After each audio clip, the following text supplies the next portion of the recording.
Semangat pagi di hari Senin, 3 Mei 2021.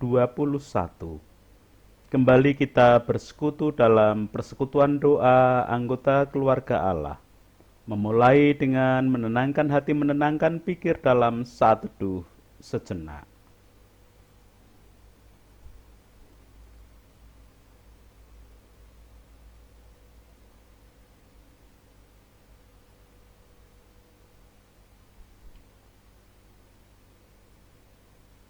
Pertolongan kita hanya berasal dari Allah yang telah menciptakan langit bumi beserta segala isinya. Kasih, karunia, dan damai sejahtera yang dari Allah Bapa kita dan Tuhan Yesus Kristus ada pada saudara sekalian. Amin. Anggota keluarga Allah, perenungan Sabda hari ini menggunakan tema dan judul dalam ungkapan Jawa, ojo melek barang kang melok, ojo mangro mundak kendu. Secara harfiah berarti jangan tergiur oleh hal-hal yang tampak mewah, cantik, indah. Jangan berpikir mendua agar tidak kendor niat dan kendor semangat. Melok itu sejatinya tidak indah, tetapi kelihatan indah. Karenanya memengaruhi orang untuk memilikinya. Melok berbeda dengan elok. Kalau elok memang benar-benar indah. Secara kodrati, manusia memang dikaruniai untuk suka pada keindahan. Ungkapan ojo melek barang kang melok dilanjutkan dengan peringatan ojo mangro mundak kendu. Hal-hal yang melok atau kelihatan indah, sekalipun sejatinya tidak indah, seringkali membuat manusia mangro atau mendua. Sebagai contoh, kita sering mendengar ada orang yang sebenarnya sudah punya pekerjaan mapan. Namun, ngotot ingin menjadi anggota legislatif karena sangat menggiurkan. Padahal dari berbagai faktor dia berada di bawah kualifikasi. Dan setelah perhitungan suara, wajar jika orang tersebut tidak beruntung. Akhirnya stres berat.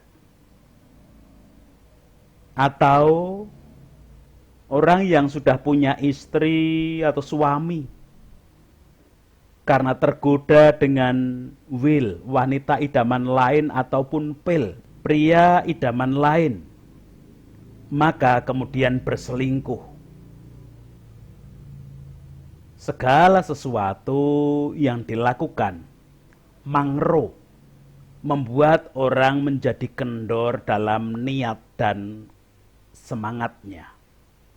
Dalam contoh di depan tadi, karena berselingkuh sebagai wujud mangro, menjadi kendor niat dan semangatnya untuk membangun keluarga yang harmonis. Karena tergiur untuk menjadi legislatif, akhirnya pekerjaan yang sudah mapan dilakukan dengan ogah-ogahan. Tentu membuat customer, pelanggan, nasabah, dan lain sebagainya pada lari. Anggota keluarga Allah, kalau orang Jawa diperingatkan lewat ojo melek barang kang melok, ojo mangro mundak kendu. Rasul Paulus mengingatkan anggota keluarga Allah sebagai orang percaya untuk tidak mengikuti keinginan daging dan mestinya hanya mengikuti kehendak Roh saja. Kita bisa menyaksikan peringatan Rasul Paulus dalam suratnya yang ditujukan bagi anggota keluarga Allah di Galatia. Leksionari bacaan 2 hari ini memberikan catatannya kepada kita. Surat Galatia pasal kelima ayat 16-26 demikian. Maksudku ialah, hiduplah oleh Roh, maka kamu tidak akan menuruti keinginan daging. Sebab keinginan daging berlawanan dengan keinginan roh, dan keinginan roh berlawanan dengan keinginan daging. Karena keduanya bertentangan, sehingga kamu setiap kali tidak melakukan apa yang kamu kehendaki. Akan tetapi, jikalau kamu memberi dirimu dipimpin oleh Roh, maka kamu tidak hidup di bawah hukum Taurat. Perbuatan daging telah nyata, yaitu percabulan, kecemaran, hawa nafsu, penyembahan berhala, sihir, perseteruan, perselisihan, iri hati, amarah, kepentingan diri sendiri, percideraan, roh pemecah, kedengkian, kemabuan, pesta pora, dan sebagainya. Terhadap semuanya itu kuperingatkan kamu, seperti yang telah kubuat dahulu, bahwa barang siapa melakukan hal-hal yang demikian, ia tidak akan mendapat bagian dalam kerajaan Allah.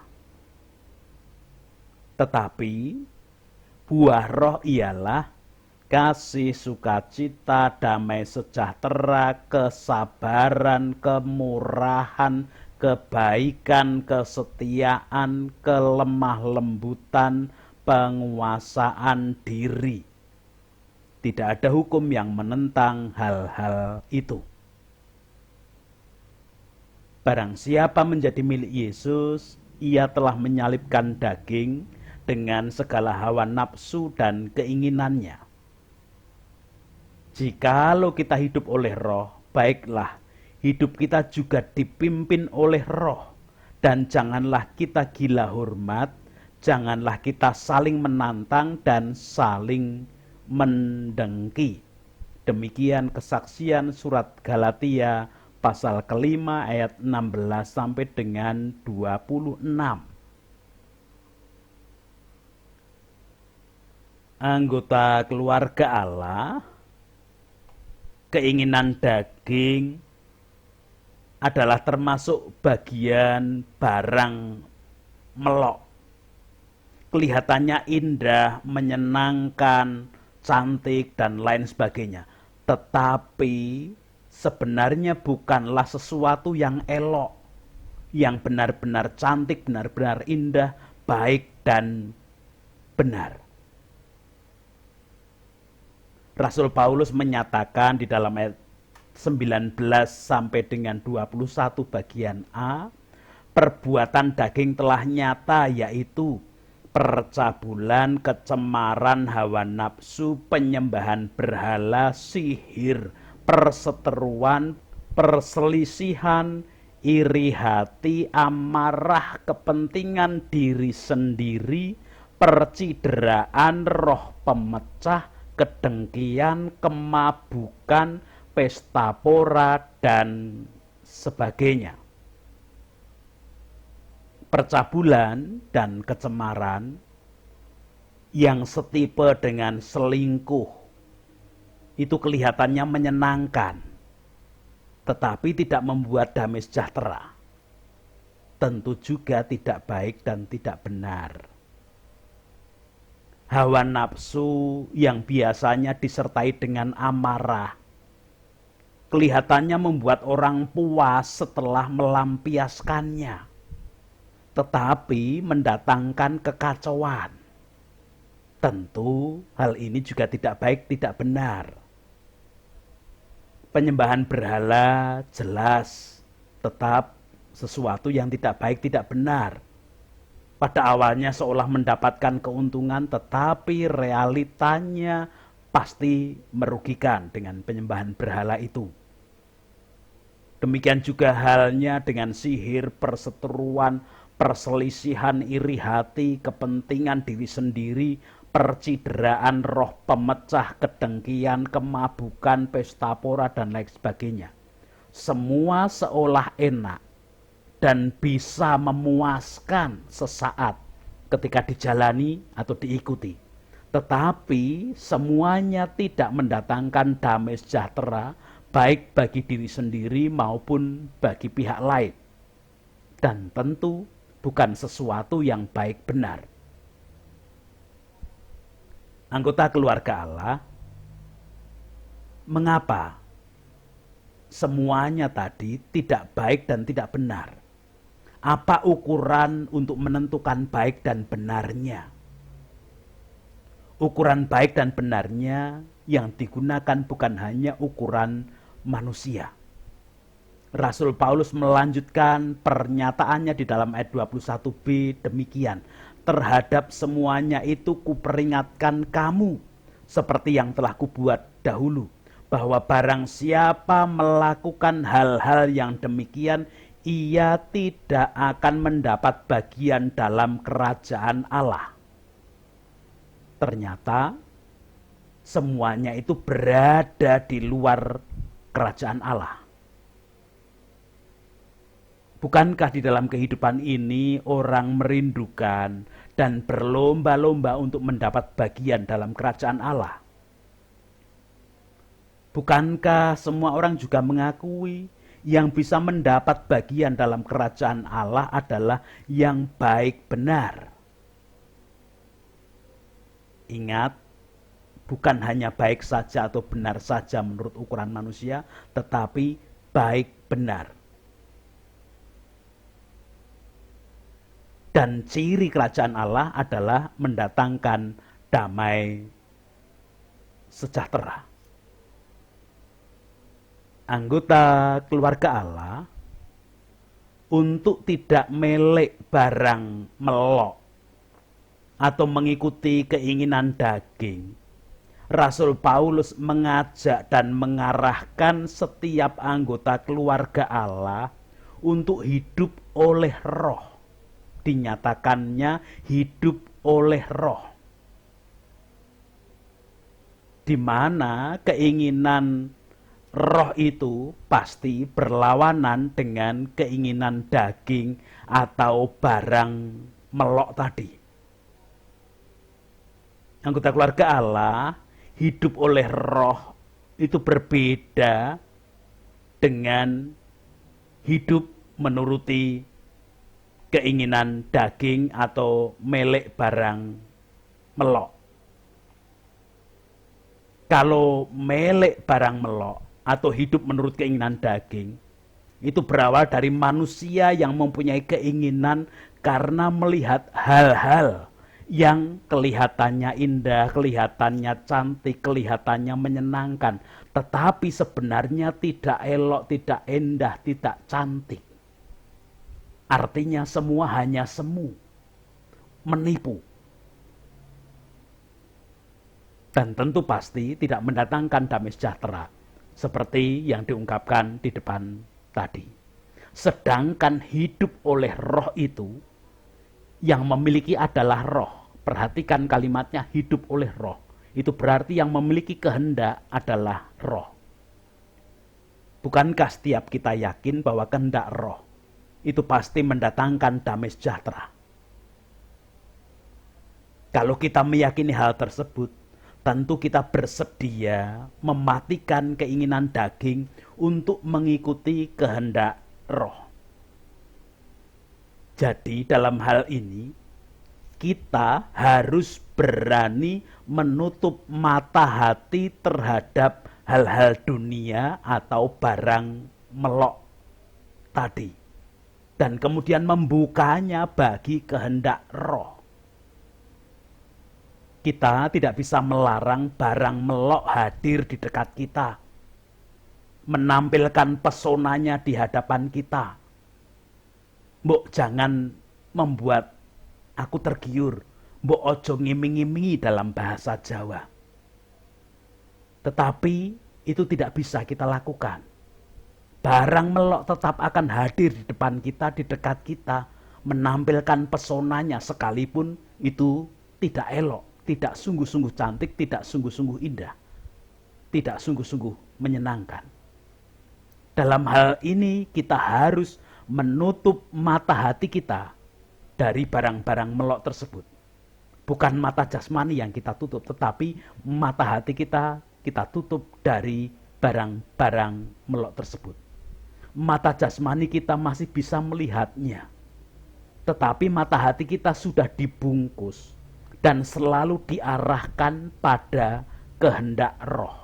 Hidup oleh roh tadi, hidup berdasarkan kehendak roh. Jadi kita harus mengarahkan pada kehendak roh.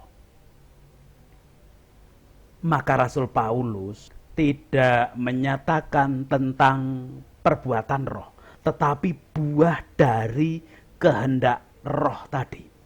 Buah dari hidup oleh roh. Apa itu? Ada kasih, sukacita, damai sejahtera, kesabaran, kemurahan, kebaikan, kesetiaan, kelemah lembutan, penguasaan diri. Tidak ada hukum yang menentang hal-hal itu. Ada sesuatu yang bisa kita perhatikan. Buah dari hidup karena kehendak roh, hidup oleh roh tadi, tidak berupa kata kerja yang menunjukkan suatu kegiatan atau aktivitas yang dilakukan oleh manusia, tetapi kata sifat yang menunjukkan tentang keadaan atau suasana yang dihasilkan. Adapun wujud sifat manusia dari kehendak roh adalah tidak gila hormat, tidak suka menantang, tidak mendengki. Itu yang dinyatakan Rasul Paulus. Kalau keinginan daging tadi, menuruti keinginan daging, itu berupa perbuatan-perbuatan yang dilakukan oleh manusia, tetapi hidup menurut kehendak roh berisi tentang sifat yang harus dibangun di dalam kehidupan manusia. Tuhan memberkati kepada setiap anggota keluarga Allah. Amin. Anggota keluarga Allah, mari bersama dengan semua ciptaan di muka bumi hari ini menerima sabda dengan memuji, memuliakan nama Allah. Kidung Pasaman Kristen BMGJ nomor 30 menjadi nyanyian pujian kita. Hebratita satarum samyong repeno kidung konjo yang mokuasa kangkung ing sesu setya. Haleluya, haleluya.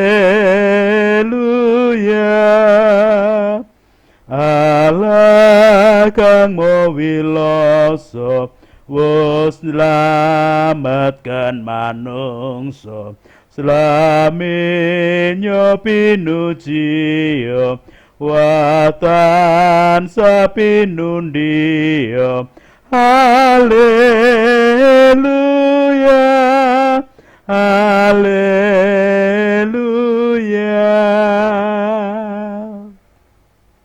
Mari kita berdoa bersama. Puji, hormat, dan syukur kemuliaan hanya bagi nama Allah yang hari ini boleh berkarya memberikan sabda melalui Rasul Paulus yang memberikan nasihat peringatan kepada setiap anggota keluarga Allah. dimulai dari setiap anggota keluarga Allah yang ada di Galatia, agar tidak melek barang melok, tidak menuruti keinginan daging, karena semuanya hanya mendatangkan hal-hal kecemaran dan tidak baik, tidak mendatangkan damai sejahtera. Namun ketika kami boleh hidup oleh roh, kami boleh menemukan damai sejahtera sejati. Hari ini apapun aktivitas kami aturkan. Kegiatan anak-anak kami di masa pandemi tetap dalam tangan kasih kuasa-Mu. Demikian juga setiap anggota keluarga Allah yang merasakan kelemahan ragawi pun tetap dalam kuasa-Mu. Kami tetap berdoa untuk para pemimpin, wakil rakyat, tokoh masyarakat, tokoh agama, dengan semua komponen bangsa dan negara, dengan setiap keadaan yang terjadi. Para medis menjadi garda paling depan penanganan pandemi. Ajakan pemerintah untuk tidak mudik, untuk membatasi diri di dalam bermobilisasi dan berkerumun untuk mencegah peristiwa pandemi. Biarlah kasih-Mu yang ada menolong bagi semuanya. Engkaulah sumber kebijaksanaan, sumber kehidupan. Program vaksin yang dilaksanakan bersama-sama, biarlah bukan vaksin yang diandalkan, tetapi Tuhan yang menyertakan berkat melalui vaksin yang boleh kami lakukan bersama dan kami ikuti tersebut. Kehidupan kerukunan, toleransi, baik antar umat beragama, antar suku, antar ras, antar golongan, dan semua komponen bangsa negara tetap kami aturkan ke dalam tangan kasih kuasa-Mu. Teman-teman kami Muslim yang masih melanjutkan puasa Ramadan, menyiapkan hari-hari untuk kemenangan di dalam perayaan Idul Fitri, tetap kami aturkan ke dalam tangan kasih kuasa-Mu. Itu doa-doa kami dan permohonan kami. Ampuni dosa dan kesalahan kami. Ampuni dosa kesalahan para pemimpin, wakil rakyat, tokoh masyarakat, tokoh agama, dan semua komponen bangsa dan negara ini. Gereja-gereja Tuhan di dalam membangun kehidupan untuk mewujudkan kehidupan berdasarkan kehendak Roh Allah. Karena hidup oleh Roh Allah, Tuhan berkuasa sepenuhnya. Dalam Kristus kami berdoa. Amin. Kita lanjutkan kehidupan dengan tidak melek pada barang yang melok, tidak menuruti keinginan daging, karena kita hanya hidup oleh Roh saja. Berkat Tuhan dinyatakan kepada kita. Kasih karunia dan damai sejahtera yang dari Allah Bapa kita dan Tuhan Yesus Kristus di dalam persekutuan dengan Roh-Nya yang kudus tercurah, melingkupi, menguasai, dan melayakkan setiap anggota keluarga Allah mewujudkan hidup oleh Roh Allah. Amin.